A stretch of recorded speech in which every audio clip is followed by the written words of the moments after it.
महादेव जो हैं इस सृष्टि में सब कुछ हरण कर लेते हैं। हरते क्या है? जो तुम उन्हें दे देते हो। क्या देते हो? तुम उन्हें क्या देते हो? सुख नहीं। तुम अपने आज भी अपने दुख, अपने कष्ट उस प्रभु को आज तुमने समर्पित किए होंगे।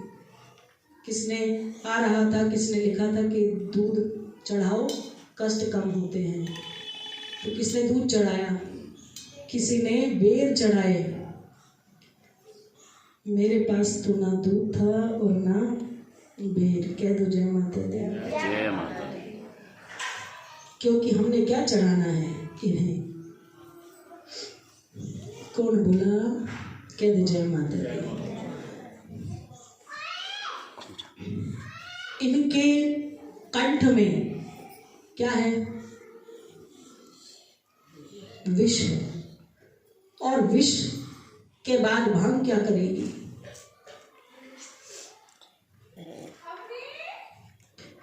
बता बेटा, बोले सच्चे दरबार की जय। कभी चूहे को दवाई दी है मारने के लिए? दी है? चूहे को दवाई देते हैं ना मारने के लिए, तो चूहा कैसा हो जाता है? लड़खड़ा के गिरता है ना। तो तुम क्या करते हो? तुम्हें ऐसा लगता है कि आज चूहे ने भांग पी है?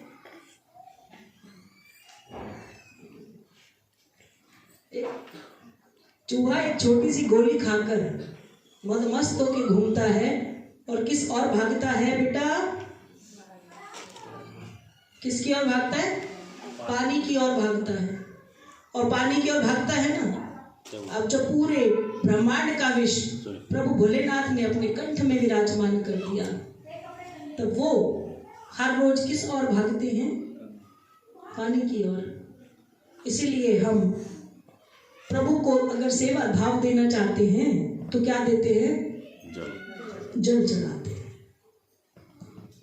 और भांग क्यों चढ़ाते हैं? कि प्रभु इस पूरे सृष्टि का जो नशा मेरी बुद्धि में है ना, ये भांग है और इसमें भी वही नशा है और मुझ में भी वो नशा आज भी है। किसका? सांसारिक नशा। तो मैं आपके श्री चरणों में ये अर्पित करता हूँ, प्रभु मुझे इस नशे से मुक्ति दो। मेरे रिश्तेदार मुझसे नाराज हो जाते हैं, अब तो मुझे फर्क नहीं पड़ता। तो उनको लगता है कि आज मेरे बेटे का जन्मदिन था, मैं आई नहीं। किसी को लगता है कि आज मेरा बच्चा पैदा हुआ तो मैं आई नहीं। किसी को लगता है कोई शादी है तो मैं आई नहीं। तो लगता है तो उन्हें कुछ भी लगे, क्या फर्क पड़ता है? कहते जय माता दी। क्योंकि पूरा बड़ा समुंदर हम अपने अंदर ले नहीं सकते, लेकिन अगर उसका स्वाद चखना है तो एक चम्मच ही काफी है। हम प्रभु की भक्ति को अपने अंदर पूर्ण रूप से नहीं निगल सकते, पर प्रभु से प्रार्थना करते हैं कि एक चम्मच हमें इसका पान करा दे, हमें चखाना है। तो बेर हम क्यों चढ़ाते हैं? क्या प्रभु को और कोई फल नहीं चढ़ता? चढ़ता है। क्या बेर होता है, कहा कि बैर चढ़ा दो। जो मेरा आपसी बैर है ना प्रभु, वो आज चढ़वा दो अपने ऊपर, कि आज के बाद मेरा किसी से बैर ना हो। रिश्ता मेरा भाई से हो, रिश्ता मेरी बहन से हो, चाहे संसार में किसी जीव प्राणी से हो, कुत्ते से हो, बिल्ली से हो, मेरा उससे बैर ना हो। तो ये बैर चढ़ाना। अब उन्होंने तो बैर कहा था, वो कहते हैं ना जहां से बात शुरू हो और जहां खत्म हो मतलब ही बदल जाता है। तो बैर था, आपने चढ़ाए बेर। और इतने बेर चढ़ाए और खा क्या रहे हो? वही बेर। शाम को उसी शिवालय का प्रसाद मिलता है, किसी का बैर कोई और खा जाता है। कह दो जय माता। तो प्रभु के कंठ में इतना विष, ये सत्य है। जब मंथन हुआ तो सबको सब कुछ मिला और प्रभु को क्या मिला? विष।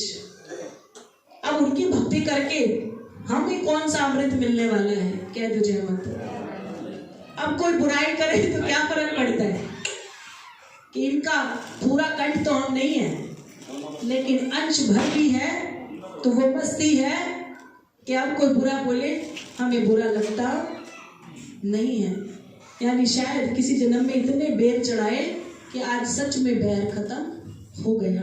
इसलिए पिछले 1 हफ्ते से 8 दिन से कह रही हूँ कि शिवरात्रि पर प्रभु के सम्मुख बैठने की हिम्मत तो तब जुटाना जब तुम्हें लगे कि तुम में कोई परिवर्तन आया है, और यहाँ से निकले वही गंदे के गंदे, तो फिर यहाँ बैठने का कोई फायदा नहीं है।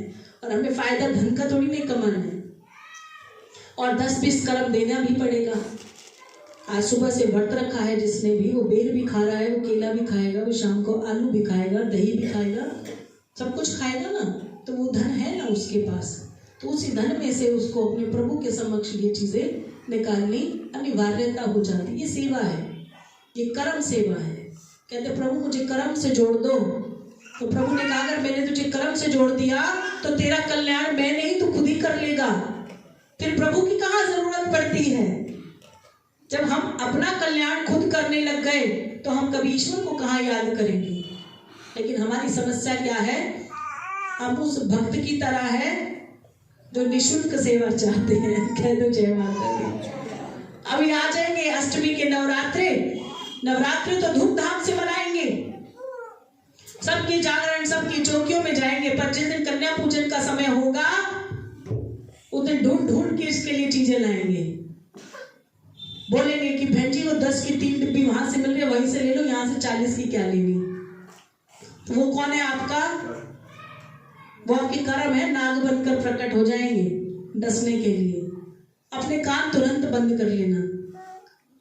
अगर जेब में उतना ही है तो उसकी डिब्बी की भी आवश्यकता कर आप माँ को प्रसन्न नहीं कर सकते। ये सिर्फ हमारा कर्म है कि हम किसी को जब प्रसन्न करते हैं तो वो हमें क्या देता है?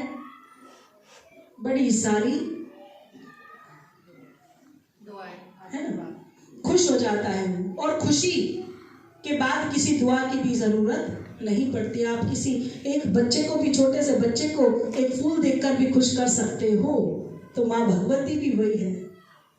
बच्चा तो आपकी चेहरे में देख लेता है कि ये जो है ना, जो मुझे कुछ दे रही है, इसका क्या भाव है।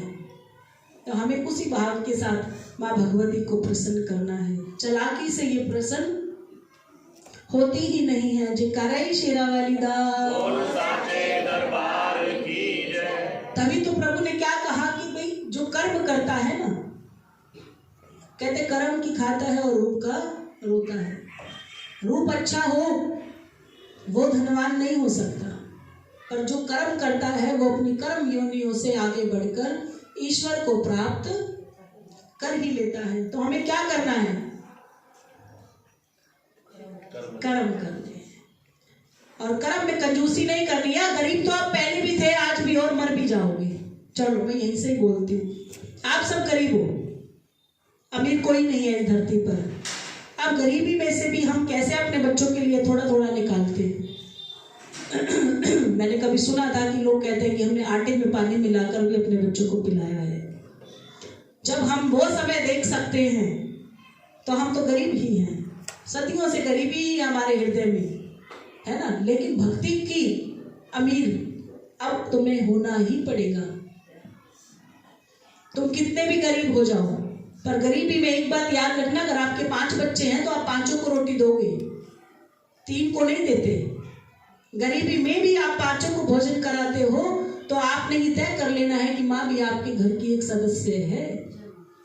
और आप अपनी माँ को ये कहकर छोड़ दो कि आज मेरा हाथ टाइट है, अब की बार तू नहीं, फिर तो वो तो है, सत्य है कि सच में सबका हाथ टाइट है। मैं मानती हूँ, क्यों? क्योंकि कमा रहे हैं 40 और खर्चा है 60। हमेशा ज्यादा ही है खर्चा। और कल क्या कह रहे थे? सब कहते हैं बरकत हो। बरकत कहाँ से होगी जब मोबाइल किस्त पे, गाड़ी किस्त पे, मकान किस्त पे, बच्चा किस्त पे, परिवार किस्त पे, तो बरकत कभी भी हो ही नहीं सकती। जयकारा शेरा वाली दा। प्रभु ने कहा कि कर्म तेरे अच्छे तो किस्मत तेरी दासी, और नीयत तेरी सच्ची तो घर में मथुरा काशी। तो आज आप सब कहाँ बैठे हैं? काशी में बैठ गए ना, क्योंकि मेरी नीयत साफ है और प्रभु हमारे घर में यहाँ विराजमान शायद इसलिए हुए होंगे कि हमारी नीयत अच्छी थी। अब बाहर जाने की आवश्यकता नहीं, क्योंकि यही है मथुरा काशी। तो मथुरा काशी है, वैष्णो देवी फिर भी जाएंगे। जयकारा शेरा वाली दा। ओ घर